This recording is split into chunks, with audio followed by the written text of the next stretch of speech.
Livre jaune, introduction. La réalité historique, explique l'auteur, peut être envisagée sous deux angles. D'un côté, il y a celle que nous connaissons, l'histoire visible transmise par les médias, les livres et l'enseignement. Elle façonne ce qu'on appelle l'opinion publique. De l'autre, il y aurait une histoire invisible, celle qui se déroule dans les coulisses du pouvoir. Un monde de loges secrètes où se mêlent intérêts économiques, politiques et religieux. Selon ce point de vue, certaines décisions majeures, comme la création des nations, le déclenchement des guerres ou la nomination de dirigeants, se joueraient dans l'ombre, loin des regards. Les citoyens, eux, forment leur opinion à partir des informations disponibles, sans soupçonner ce qui pourrait se tramer derrière les institutions officielles. L'auteur propose donc d'explorer cet envers du décor, là où, selon lui, se tissent les fils invisibles de l'histoire humaine. Pour appuyer son propos, il cite des organisations réelles ou supposées d'influence mondiale. L'une d'elles est la Council of Foreign Relations, ou CFR, une structure américaine liée aux milieux économiques du groupe Rockefeller et à un cercle européen appelé le Comité des 300. Dans ces réseaux figureraient des dirigeants d'entreprises, des banquiers, des décideurs politiques ou militaires. Parmi les exemples donnés figure Sir John Loudon, représentant de la banque Rothschild à Londres, également président ou administrateur de grandes sociétés pétrolières et industrielles. Ce type de profil, explique l'auteur, illustre la concentration de pouvoir entre les mains d'un petit nombre d'acteurs interconnectés. Derrière ces réseaux, il évoque l'existence d'un groupe plus large, celui des Illuminati, c'est-à-dire ceux qui savent, des initiés détenant un savoir ancien et réservé. Le texte associe ensuite ces cercles d'influence à la question des objets volants non identifiés, les ovnis. L'auteur estime que ce sujet, souvent tourné en dérision, cache des réalités technologiques et historiques plus complexes qu'on ne le croit. Il évoque notamment la société occulte active en Allemagne, avant et pendant la Seconde Guerre mondiale, la société Thule, mais aussi la société Vril. Selon lui, ces groupes auraient mené des recherches sous des formes d'énergie libre, l'implosion et l'antigravitation. Des ingénieurs comme Victor Schauberger ou W.O. Schumann auraient travaillé à la conception d'engins volants en forme de disque, appelés Vril ou Auenbus. Ces appareils, toujours selon les récits rapportés, auraient pu décoller verticalement, atteindre des vitesses très élevées et fonctionner sans carburant classique. L'auteur évoque même la découverte d'un engin non terrestre en forêt noire, en 1936, qui aurait inspiré ses travaux. Mais il ajoute que ces disques volants, malgré leur performance, n'auraient pas pu être utilisés à des fins militaires, car leur champ magnétique protecteur empêchait l'usage d'armes conventionnelles. Il précise aussi que ces objets dépendaient de services techniques de la SS, spécialisés dans la recherche énergétique, et qu'ils n'étaient pas sous l'autorité directe d'Hitler. L'auteur s'attarde ensuite sur la personnalité d'Hitler, qu'il décrit non pas comme un simple chef politique, mais comme un mystique fasciné par l'ésotérisme.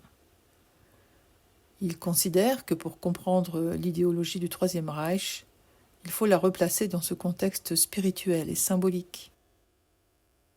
Les sociétés secrètes allemandes, dit-il, auraient possédé une connaissance bien plus avancée que celle transmise au public, sur la structure de la Terre, sur l'énergie libre, sur les origines de l'humanité.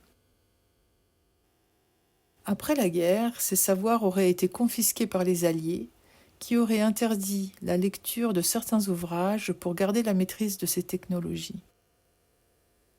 Les scientifiques allemands furent récupérés dans le cadre de l'opération Paperclip.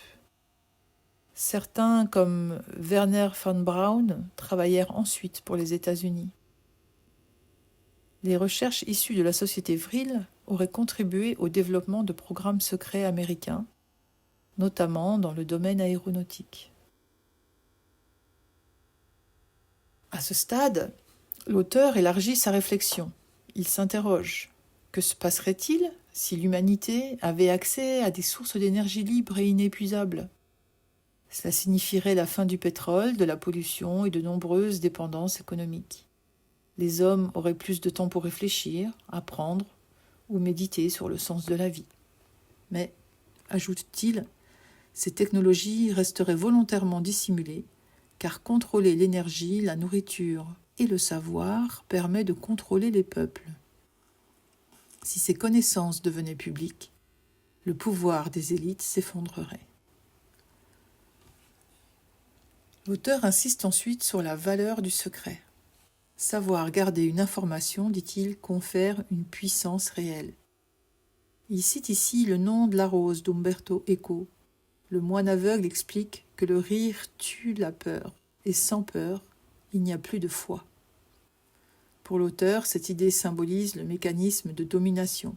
La peur maintient la croyance, et la croyance maintient le pouvoir. Il reconnaît toutefois que toutes les loges ne poursuivent pas des buts sombres. Certaines, héritières des Templiers, auraient œuvré pour la justice et la défense des droits de l'homme.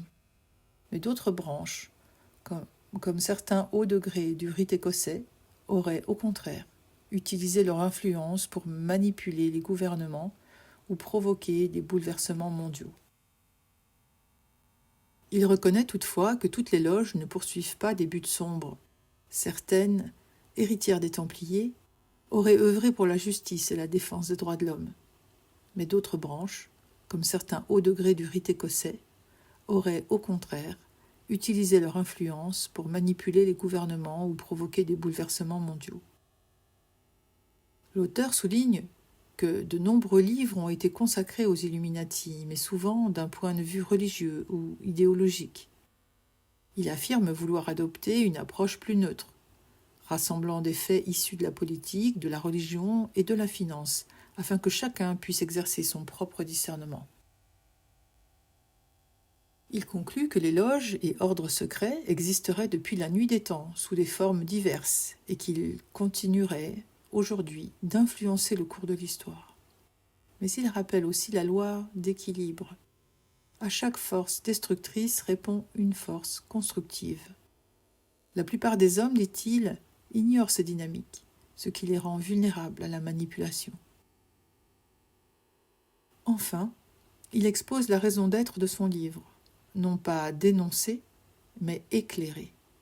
Offrir une vision d'ensemble des réseaux de pouvoir tout en incitant à la réflexion personnelle et à l'éveil de la conscience. Selon lui, comprendre ces mécanismes, c'est reprendre sa liberté intérieure et participer à l'émergence d'une nouvelle compréhension du monde. Le texte se termine sur une invitation à la patience et à la lucidité. L'auteur encourage à lire sans hâte, à garder l'esprit ouvert et à chercher la cohérence entre les faits visibles et invisibles.